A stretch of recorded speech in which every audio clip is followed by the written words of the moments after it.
to Chantal Ceramic. This is Chantal from Chantal Ceramic, and this is my home studio.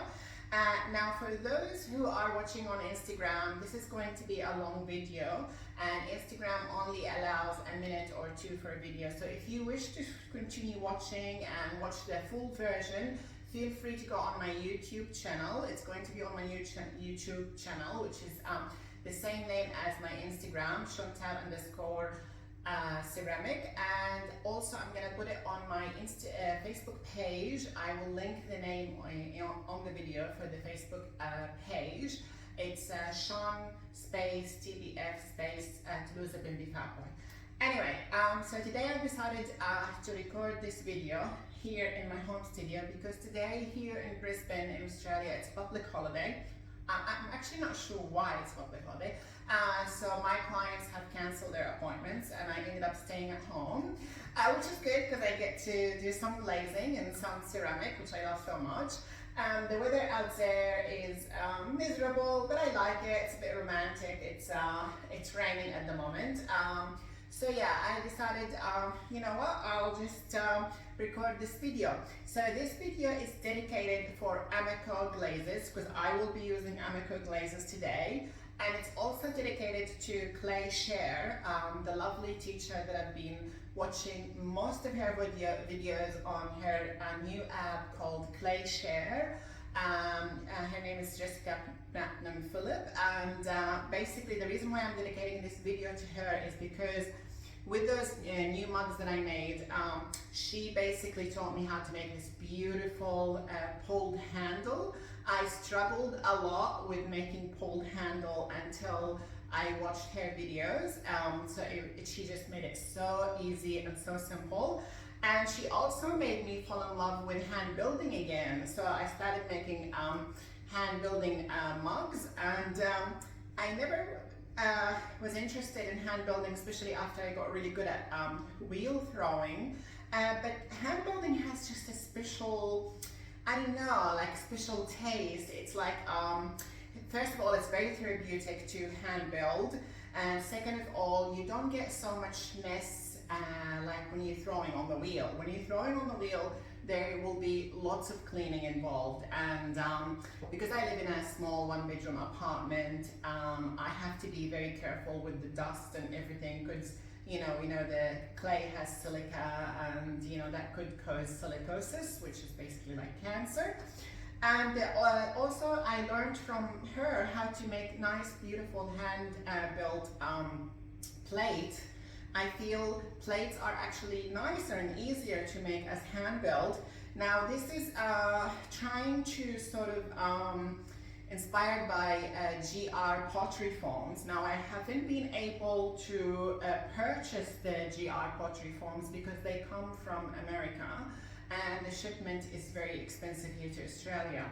So the way I tried to make this one is basically I went to a shop here in Brisbane, Australia, called Spotlight, and I bought this nice plate, and I also bought these little ones. I cut them, and the way basically we do it with the GR pottery form is we do like a draping. So I glued these together this way, and once I rolled out the clay and I used this beautiful texture, it's again, I bought it from Spotlight. I find everything at Spotlight. Yeah, so you drape the slab over this and you cut it against the edge, and then you end up with that beautiful shape. Now I'm not very satisfied with that, so I made a better one. I have to be very careful because it hasn't been fired, so it's very delicate.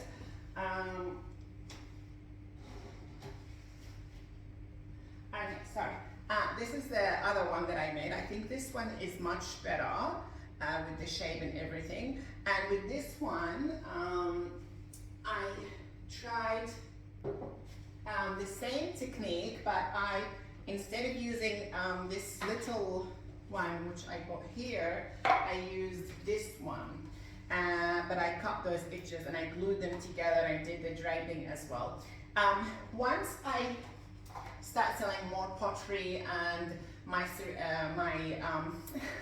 my business gets better, and I make make some profit, I will be able to afford the GR pottery foam. I think they will be ideal, but it's nice also to sort of get creative and try different things, because it's nice, like I'm gonna make a mold out of all these paper plates, and then that will be me from the scratch, making something from the scratch.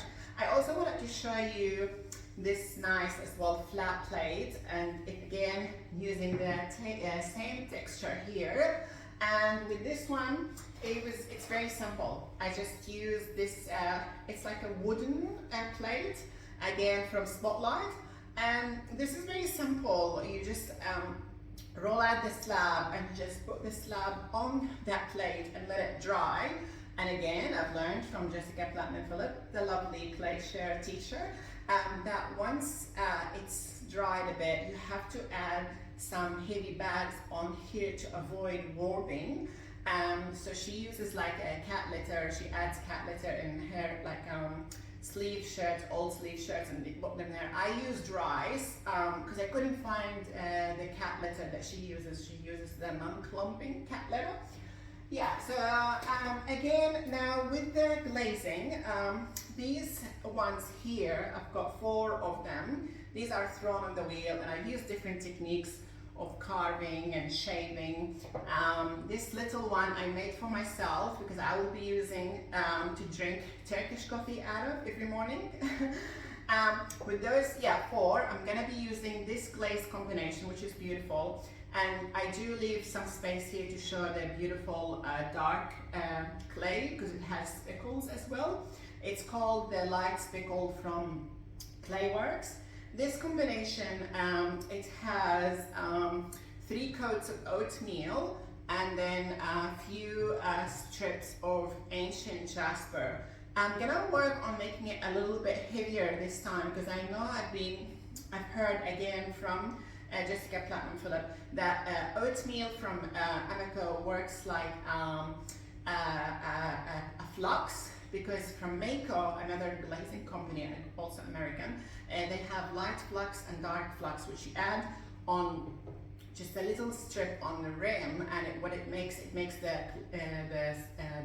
glaze drip a bit more and melt a bit more, and looks really nice. So apparently with Amaco, the oatmeal does the same thing. Now I have to be very careful, because Amaco said this glaze is food safe providing that you only bought 3 coats, but to get a nice result I have to do 3 coats of the oatmeal and then 3 coats of the ancient jasper, which basically add up to 6 coats. That's when we run into an issue of, is it food safe, is it not food safe?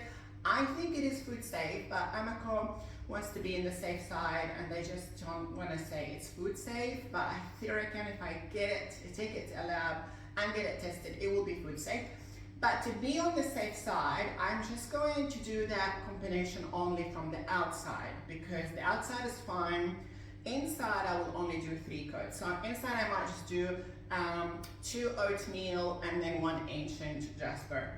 Now with these beautiful wheel thrown mugs, I try not to touch the bisque from inside, because if there's any cream or makeup on my hand, the glaze won't stick very well. And I had that problem. I've learned that the hard way.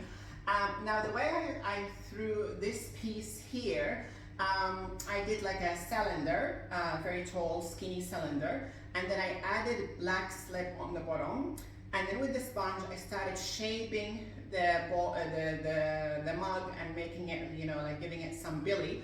And as I'm shaping it, I'm basically pulling this black slip over. The reason I like doing this, because I have to be on the safe side when I'm glazing. I don't want the glaze to run all the way down, because if it does, it will stick on the kiln shelf, and that's it. I've lost my mug, and the lovely pottery supply at Melton here in Brisbane, they will be very unhappy with me for ruining their kiln shelf, and I might have to pay for it.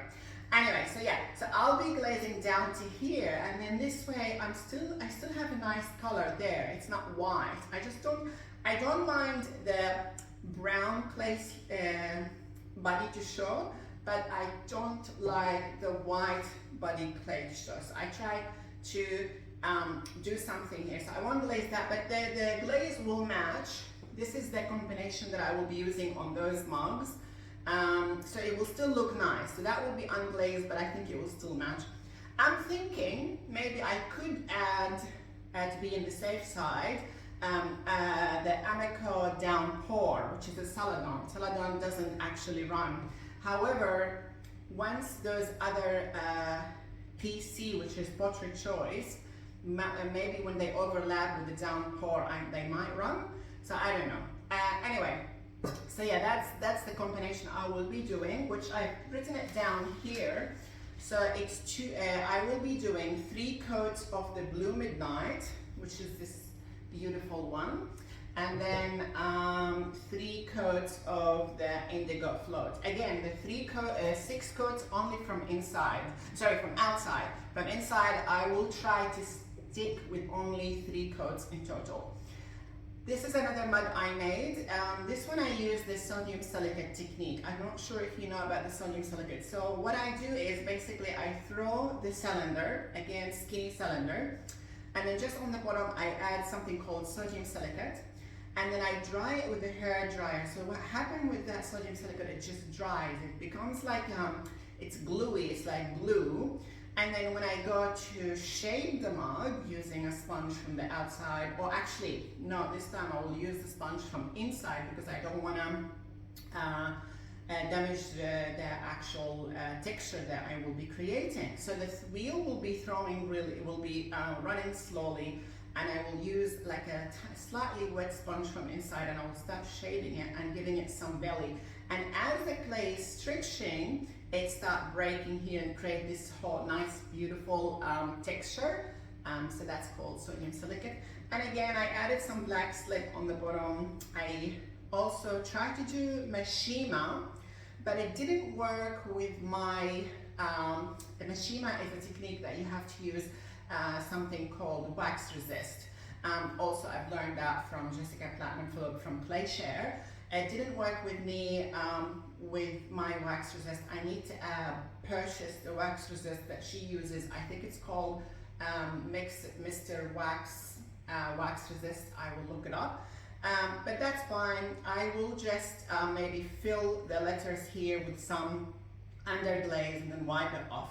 Again, with this area here, I'm not going to be glazing it with the Amaco. I will be glazing it with a black glaze. I will be adding the black glaze and then sponging it off. This way it will only be in the sort of in the like carved areas. It will look lighter and nicer. It will be a similar technique that I use with my vase. I don't know if have you seen my vase. It has also sodium silicate. So yeah, so I'll be putting the black here, sponge it off, and leave it just inside the cracks, and then use again the Blue Midnight and the Indigo Float. This one again, I used black slip, but this time I decided to do some carving. So this is a little bit of carving on the bottom. Again, I'm gonna leave this area unglazed, and I think it will match, it will look nice with this glaze combination. Yeah, and I think I've included everything. I just wanted to know to tell you which texture I used for this beautiful mug. It's this one here. Again, a fabric I got from the Spotlight. Yeah, so with hand building mugs, I like to make them big. They will shrink as well. I'll show you how they look like. Like this has already been fired once, so it already has shrunk a bit. And it's going to get fired again for a glaze fire, and it will shrink even more. But that's how big it is before it actually shrinks. So like if you can see the comparison, it already shrunk a little bit, and it will shrink even more. I don't know, I feel with hand building, it's nicer to make them nice and chunky. I'm trying just different things, you know. Yeah, so basically this is all what I wanted to talk about today. I will have to wash my hands and get some water and make sure I wipe all of that bisque really well. before I add my glaze, because I don't want to run into the issues of not having the glaze sticking on it. I might even wear gloves, so in case I have any creams or anything, you know, I touch my hair, I touch my face, any makeup, anything, especially from inside, because if you have a problem from inside, that's it, it's not food safe anymore. Anyway, thank you so much for watching, and a big thank you to Amaco Glazes. I love Amaco Glazes. I love the bottle. It's just so nice and long. And the good thing about Amaco Glazes, they're all mixable. Like you can actually create your own special secret recipe just from mixing few things together with different ratios and things. And thank you so much to ClayShare. I'm so happy to be a member. I am a new member now. I've been a new member for over a week, and I'm constantly watching the videos, and I'm constantly learning new things from the lovely teacher Jessica Platinum Phillip.